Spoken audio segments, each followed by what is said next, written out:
ارشاد فرمایا جب حکمران ملک کے وسائل کو، ٹیکس کے پیسوں کو، قومی خزانے کو اپنی ذاتی جاگیر سمجھنے لگیں اور عیش و عشرت قومی خزانوں پہ کی جانے لگے تو قیامت کا انتظار کرو۔ پھر قیامت دور نہیں ہے، قیامت نیڑے آ چکی ہے۔ جو ٹیکس ہم دیتے ہیں ان کا مقصد ملک کا نظم و نسق چلانا ہے، لوگوں کے لیے بنیادی ضرورتوں کی تکمیل کرنا ہے، ملک کے دفاع کو مضبوط کرنا ہے اور لوگوں کے لیے آگے بڑھنے کے امکانات کو بہتر سے بہتر کرنے کی کوشش کرنا ہے۔ تعلیمی نظم ہو، صحت ہو اور دیگر انسانی بنیادی ضرورتیں ہوں، ان کو پورا کرنے کے لیے ٹیکس دیے جاتے ہیں۔ لیکن جب ہمارا دیا گیا ٹیکس حکومتی محصولات اور آمدنی کے جتنے بھی ذرائع ہیں وہ ذاتی عیش و عشرت پر خرچ ہونے لگے، الللوں تللوں پر اڑائے جانے لگے، وزیروں کی اور مشیروں کی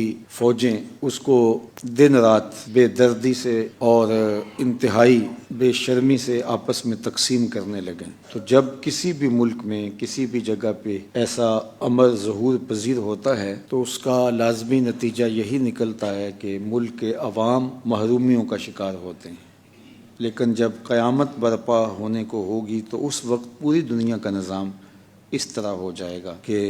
جو آیان سلطنت ہوں گے وہ لوگوں کے ٹیکس کو ذاتی دولت اور ذاتی مال سمجھنے لگیں گے، حالانکہ جو سربراہ مملکت ہوتا ہے وہ امین ہوتا ہے، مال اس کا نہیں ہوتا، وہ اس مال کے اوپر امین بن کے بیٹھا ہوتا ہے۔ والامانۃ مغنمہ، اور امانت مال غنیمت سمجھ لی جائے گی۔ کسی کے پاس امانت رکھی جائے تو وہ اس کی حفاظت کرے، امانت کو ضائع کر دینا یا امانتوں کو مال غنیمت سمجھ بیٹھنا کہ اب یہ ہماری ہے، حتیٰ کہ لوگ قرض دے کے واپس نہیں لوٹاتے۔ والزکوٰۃ مغرمہ، اور زکوٰۃ کو ٹیکس سمجھ لیا جائے گا، تاوان سمجھ لیا جائے گا، حالانکہ زکوٰۃ تو خوش دلی کے ساتھ دینی چاہیے، اور زکوٰۃ اسی پر ہے جس کے پاس مال ہے، تو اس کو تو کہا ہی نہیں گیا زکوٰۃ دے کہ جس کے پاس مال نہیں ہے۔ اب زکوٰۃ بھی 40واں حصہ ہے مال کا، وہ 40واں حصہ تم دینا ہے، 39 حصے اپنے پاس رکھنے ہیں، اور یہ 40واں حصہ جو تم نے دیا ہے اس کی برکت سے وہ 39 بھی پاک ہو جائیں گے۔ یہ 40واں حصہ ان 39 حصوں میں برکت پیدا کر دے گا، یہ تو تمہارے لیے بہتری کا سامان تھا۔ تو یہ قرب قیامت کے فتنے ہیں کہ لوگ زکوٰۃ خوش دلی کے ساتھ نہیں دیں گے۔ پھر ارشاد فرمایا وَتُعَلِّمَ لِغَيْرِ الدِّينِ، اور دینی علم بھی سیکھا جائے گا، دین کے لیے نہیں، دین کے علاوہ کسی اور مقصد کے لیے، حصول زر کے لیے، مال و دولت کے لیے، لوگوں میں پذیرائی حاصل کرنے کے لیے، عزت اور شہرت کمانے کے لیے، تعظیم و توقیر حاصل کرنے کے لیے۔ یہ ممبر و محراب کی نوکری یہ اللہ کی عطا ہے۔ دین سیکھنے والے اس نیت سے سیکھیں کہ ہم اس پر عمل پیرا ہوں گے اور اپنی زندگی کو بہتر کر کے اپنے معاد کو اور اپنی آخرت کو بہتر کریں گے۔ اس کے بعد ہم اللہ کی مخلوق کو بھی اللہ کی قربت اور اللہ کی محبت کا نور دینے کی کوشش کریں گے اور لوگوں کو احکام دینیہ بتائیں گے اور لوگوں کو اللہ کے قریب کریں گے تاکہ ان کی آخرت بہتر ہو جائے۔ وَأَطَاعَ الرَّجُلُ امْرَأَتَهُ وَأَكَّ أُمَّهُ، آدمی بیوی کی اطاعت کرے گا لیکن اپنی ماں کی نافرمانی کرے گا۔ یہ بات ذہن میں رکھیے کہ افراط و تفریط سے ہٹ کر اعتدال کا راستہ ہی خیر کا راستہ ہے۔ کچھ لوگ بیوی کی اطاعت اور فرما برداری میں ماں کو پس پش ڈال دیتے ہیں اور وہ گھر میں ایک عضو معطل بن کے رہ جاتی ہے، اور کچھ لوگ ماں کی اطاعت اور فرما برداری میں، اس کے احکام کی بجا آوری میں اور اس کی تعظیم، توقیر اور عزت بجا لانے میں اس قدر آگے ہوتے ہیں کہ بیوی گھر کے اندر عضو معطل بن کے رہ جاتی ہے اور اس کی تحقیر بھی کی جاتی ہے، تذلیل بھی کی جاتی ہے اور اس کو نظر انداز بھی کیا جاتا ہے۔ تو ہمارا دین ہمیں اعتدال کی راہوں پہ گامزن رہنے کی تلقین کرتا ہے کہ ہم دونوں کو ان کے مرتبے اور مقام پہ رکھیں۔ وَأَدْنَىٰ صَدِيقَهُ وَأَقْصَىٰ أَبَاهُ، دوست کو قریب کر لے گا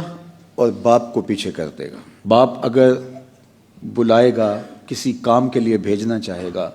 تو اولاد سستی کا مظاہرہ کرے گی، اور اگر دوست بلائے گا تو چھلانگ لگا کر کے بھی اٹھ کے دوڑ کے دوست کی بات سننے کے لیے چلا جائے گا۔ یعنی باپ کی آواز پر نہیں پہنچے گا، دوست کی آواز پہ پہنچے گا۔ باپ کی آرزو ہوگی کہ میری اولاد میرے پاس بیٹھے، میں اس سے بات کروں، تو اولاد کے پاس وقت نہیں ہوگا، مصروفیات بہت ساری ہوں گی، لیکن دوستوں کے لیے روزانہ وقت نکالے گا، دوستوں کے ساتھ گھومنے کے لیے بھی جائے گا، چائے پینے بھی جائے گا، کھانا کھانے بھی جائے گا، ٹرپ پہ بھی جائے گا، دوستوں کے ساتھ فون پہ بھی باتیں ہوں گی، سب کچھ ہوگا، لیکن باپ کے لیے وقت نہیں ہوگا۔ اس کا مطلب یہ نہیں ہے کہ دوستیاں ترک کر دی جائیں، لیکن ترجیح باپ کو ہونی چاہیے، ترجیح دوستوں کو نہیں ہونی چاہیے۔ وظاہرت الاصوات، اور فرمایا کہ آوازیں بلند ہوں گی فی المساجد، مسجدوں میں، ممبر و محراب سے شور و غل کی آوازیں لوگوں کو سنائی دیں گی۔ اس حدیث کی شرح میں علماء نے لکھا کہ اللہ کا ذکر بھی متوازن اور معتدل آواز کے ساتھ مساجد کے اندر کرنا چاہیے، وہ بھی اس تیز انداز سے نہیں ہونا چاہیے کہ جس سے عامیانہ پن جو ہے وہ جھلکتا اور چھلکتا دکھائی دے۔ مسجدوں کے تقدس کو، ممبر و محراب کے تقدس کو ملحوظ رکھا جائے۔ میں تو اپنے دوستوں کو یہ بھی کہتا ہوں کہ مسجدوں کے اندر یہ جو بے ہنگم ساؤنڈ لگے ہوئے ہوتے ہیں اور ایکو کھلی ہوتی ہے، اور پھر اتنی آواز کے باوجود بھی مقرر مطمئن نہیں ہوتا، وہ ایسے مائک کے اوپر ایسے ہاتھ رکھ کے پورے زور سے بول رہا ہوتا ہے اور لوگوں کے کان پھٹ رہے ہوتے ہیں۔ اللہ کی مخلوق کو جو اذیت پہنچ رہی ہے وہ تو پہنچ ہی رہی ہے، یہ اللہ کے گھر کے تقدس کے بھی منافی ہے کہ وہاں آوازیں بلند ہو۔